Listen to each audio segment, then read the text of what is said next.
Today I'm going to show you how I make simple design charms.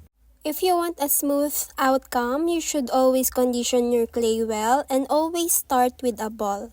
Now I'm making the ears. As you can see, I always roll it into a ball first before shaping it into the form I want. Make it into a log shape and then gently press it on the acrylic block while shaping it. Cut it in half using an X-Acto knife, then attach it to the head. Blend the ears using any tool you like. My favorite tool right now is this dental tool, but you can also use a needle tool. Make sure you blend all the sides and smooth them out too. I'm using a different eye pin this time because I'll be making two charms in one chain. I'll put the other charm on the bottom part. Now I'm just poking where I want to place the eyes using a dotting tool, and when I'm satisfied, that's where I'll deepen the holes for the eyes.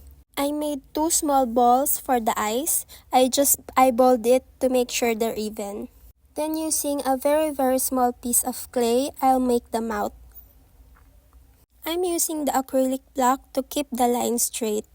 My hands are super light because the clay piece is really tiny.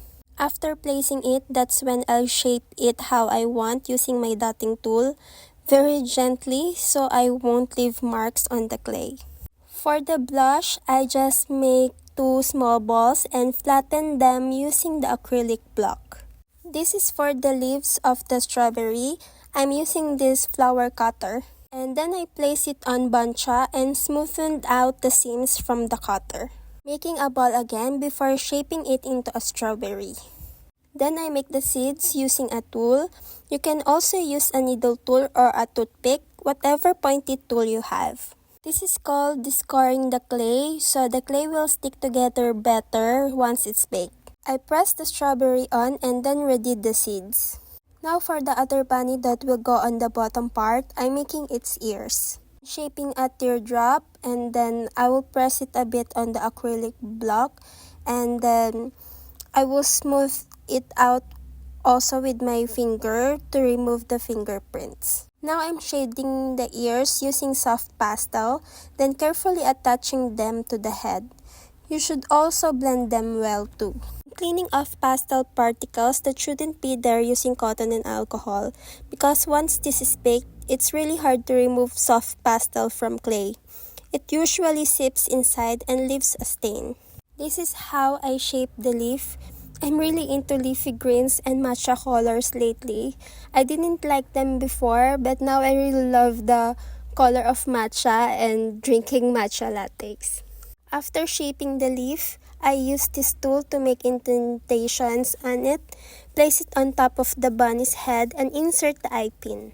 For extra protection, I'm adding a little bit of clay on the eye pin and blending it with the leaf on top. Make the face like I did on the first bunny. Now I'm adding blush on the second bunny because I'm making these charms to test the sealants I bought. I will glaze and seal them using different brands, and I'm going to use them as foam charms.